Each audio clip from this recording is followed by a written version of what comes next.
Hello, everyone, and welcome to the seventh podcast in our national conversation series about customer service in the U.S. I'm Denese Waiters with J.D. Power, and with me today is Jay Baer. Jay is a seventh generation entrepreneur and founder of 5 multi-million-dollar companies. He's advised over 700 brands, authored 7 business books, and he's a Hall of Fame keynote speaker. He has also been named a top global guru in customer experience, and he's here today to share some of his insight. Thank you for joining me today, Jay. Denese, thank you for having me. I am absolutely fired up to be here, excited about your new research as well. We're going to talk about some of my research. This is going to be fun for everybody. Good. Well, Jay, we are well into this national conversation about customer service in the U.S., and in just a few weeks, J.D. Power will publish our first ever cross-industry customer service study.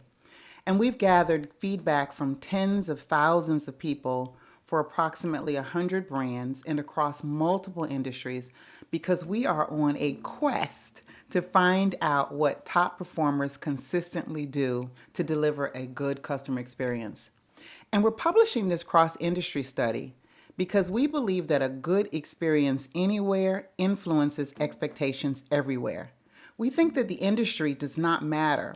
Service is service. So the results are finally in, and I can't wait until we reveal how customers feel about the way that brands are executing on their service experience. So now, Jay, you are definitely on the customer experience circuit. Tell us a little about your background and why you're so passionate about the customer experience. First of all, let me just say I'm so excited to get a look at the cross-industry customer service journey study because I could not agree more, Denese, with this idea that customers don't care about your category of business anymore. Now, there was a time, and it wasn't that long ago, where somebody would actually say this kind of thing. You know what? That's pretty good experience for a bank, or that's a pretty good experience for a utility, or that's a pretty good experience for any other kind of business. Nobody says that anymore because you're absolutely right. An experience in one industry impacts your expectations for all industries, and I'm really excited to see the research. My family has been self-employed in some form or fashion since 1850. I am a 7th generation entrepreneur.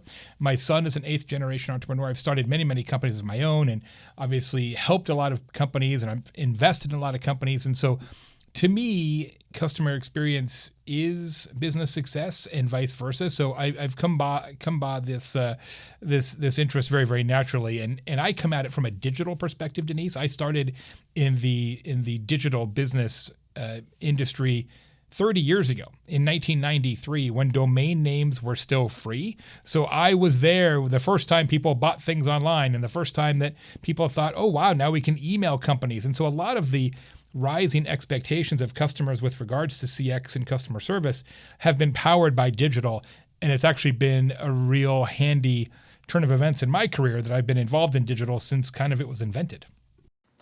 So, I'm glad you said that because that's a great, I'd like to ask you about technology. So one of the questions I had for you is how has technology changed the customer experience landscape? I mean, it's everything. I mean, so much of what we now consider to be table stakes as customers was first pioneered by some digitally focused organization trying to do something different. For example, I don't know that they were the first, but they certainly popularized this idea of free two-way shipping. Zappos.com. It wasn't that long ago, Denese, where if you bought a pair of shoes and it was the wrong size or you just thought they were ugly, you would have to pay to send them back. You'd have to pay for the shipping, maybe a restocking fee, and that put a little bit of a drag on the whole idea of purchasing goods and services online that maybe you didn't believe in or didn't have full information about.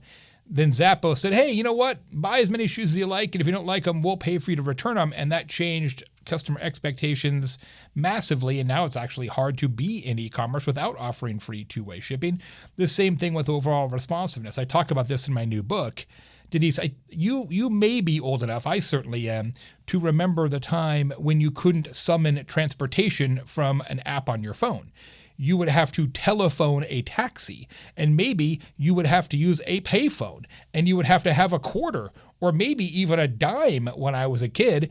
And all you could do is dial the number, which for some reason is always like 222-2222. So you just keep pressing twos on your phone, 222. And then eventually like, this is Lou. You're like, what? Like, and like, I need to get to the airport. He'll be by to get you.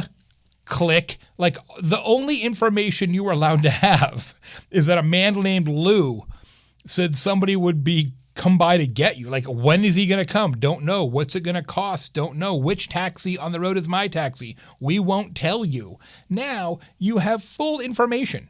You've got the driver's headshot, license plate, picture of the car, blood type, like a 5-generation ancestry.com study on this guy. And you can see the icon of the car and you can coach him along the way. Like, don't turn left, Sherman. It's a one-way. It's now a video game. And so now customers expect that kind of real-time information. So technology has sort of pushed forward to now be commonplace. A lot of things that used to be space age originally. That's right. So why do you think customer expectations are changing at such a fast pace? Is it because of technology and the ability for technology to support this process? I'm not sure it's totally true that they are that customer expectations are going up at an exponentially faster rate. Mm-hmm. I'm not positive that's true. I mean, I guess it depends on your time horizon. Are customer expectations rising faster now than they were 50 years ago? Well, sure.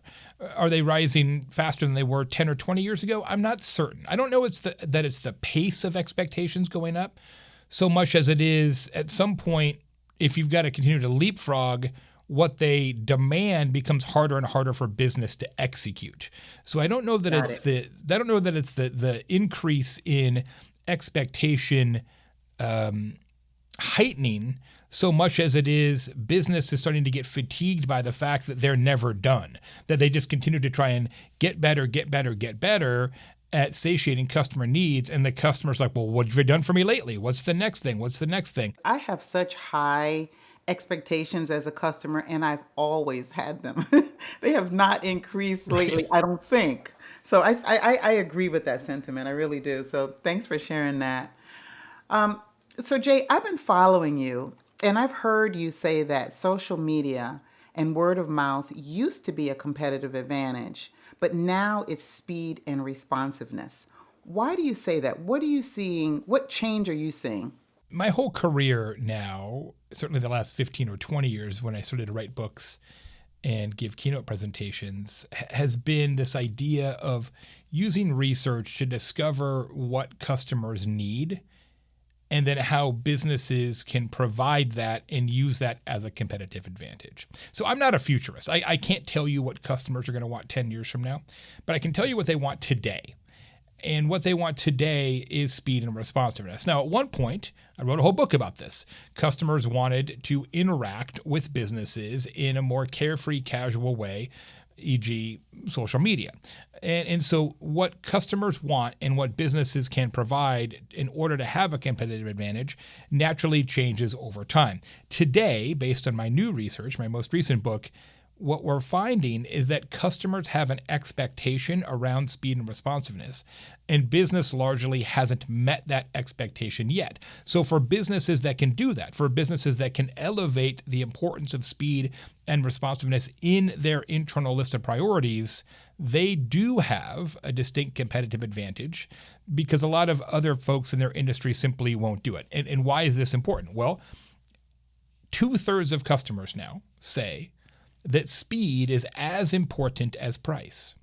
And if you know that to be true, wouldn't you, inside your own business, start to put more emphasis on speed and responsiveness? I want to add that our data show that an easy, frictionless experience should be at the top of priorities for businesses and for brands. How does that align with speed and responsiveness? Denise, I think it's largely the same. I think it's more of a taxonomy and nomenclature difference than it is a perspective difference. I mean, to me, if something is easy and frictionless, it is ipso facto faster. And so I think we're actually saying the same thing, just in a slightly different way. And I believe your data to be spot on, because the reason I wrote this book, The Time to Win, is that my initial observation was that coming out of the pandemic, all of us care about time and how we spend it more than we used to. I think the pandemic taught us a lot of things, but one of the things it reminded us is that tomorrow is not guaranteed. Nothing is promised to us. And so a lot of these trends that we've talked about in business, great resignation, quiet quitting, people not wanting to commute so they can work from home, leisure travel. You heard this one, Denise. Business and leisure travel combined, where you bring your kids to the conference and double dip the trip. That's a thing now. Baseball games are half an hour shorter per night. Like, all of these are the same trend. They're all the same trend, which is that we care about our time and how we spend it more than we used to. The reality is we now interpret speed as caring, and we interpret responsiveness as respect. And so when we're coming out of a window of time, pandemic era, where everything was hard, what you crave is easy. So your data makes a lot of sense to me. Okay, so that kind of moves us to personalization. I mean, what are you seeing related to the topic of personalization? Are they large? Is that largely the same as well? Yes and no. I think personalization in support of saving time. It's personalized, therefore I don't have to go spelunking through your catalog to find matching pants. You just told me what are matching pants because you know what sweater I bought. That kind of personalization that is essentially proxy for easy, I think, is absolutely a business imperative. But personalization in the era of, well, we want to make sure that we use Denise's name in the email, I think that's a little bit overdone, frankly, because we actually asked this in my research.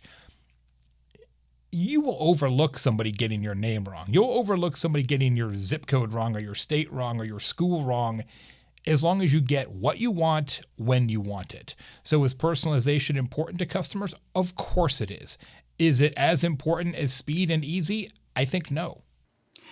So, Jay, you are a New York Times best-selling author of 7 books. Tell us about your latest book, The Time to Win: How to Exceed Customers' Need for Speed. Yeah, it just came out. You can get it at jaybaerbook.com or on Amazon. The Time to Win is all about this idea that businesses have a window of time. I think it's 2 to 2.5 years to use speed and responsiveness as a competitive advantage. Another amazing stat from the research that powers the book: half of all customers will hire whomever contacts them first, regardless of price. So there's a number of other really interesting and important data findings in the book, as well as a 6-piece framework for how businesses can use responsiveness as their calling card, as their way to outperform competitors in their industry. Look, we all have kind of realized that we have 1,440 minutes a day, period. And it doesn't matter who you are. You can't make more. You can't buy more. I think, Denise, that time is actually the only resource on this planet that we share equally. So what we talk about in this book is that if you give your customers time, they will give you money. If you cost your customers time, it will cost you money. And I'm not suggesting that businesses don't believe speed is important. Of course they do. I am suggesting they don't think it's important enough. We're having this national conversation because we've got a study coming out in a few weeks, and the brands include financial services and auto and health insurance, hospitality, wireless and internet, utilities, and so forth. So just for fun, can you predict which industry might rise to the top? Just for fun. Okay, financial. We don't have the results yet, but just for fun. It always depends on kind of how you ask it. I feel like, and this may seem strange, and I could be totally wrong. I hope I am. It'll be more fun if I'm really wrong. I feel like, and at least in my own observations, financial services have really worked hard at customer service in the last few years. Maybe financial services would do pretty well in that ranking. Hospitality at one point was doing pretty well, but I think coming out of the pandemic, there's been a lot of fatigue around hospitality. That could be tricky. Wireless and internet typically gets beat up a lot of time. Utilities as well. Auto insurance, there's a lot of good organizations who really do excellent work in customer experience and customer service in the sort of USAA Progressive Geico sort of category. So if I had to pick, I'd say financial services and insurance, but I'm probably wrong. Okay, well, we shall see very soon. We're going to launch that in a few weeks. Jay, I'm sending the study and the results to all of our podcast guests so that you all can see those results. So I think that's a great place to end our discussion today. Thank you, Jay, so much for participating in our national conversation and for sharing such great examples and your insight. And I hope you will join us again. Denise, it's an absolute, genuine pleasure. Thanks so much for having me. Thank you. Thank you. It's been my pleasure as well. And to all of our listeners, I want to thank you for tuning in. If you'd like more information on today's topic, please visit us on our website at jdpower.com/business. Till next time.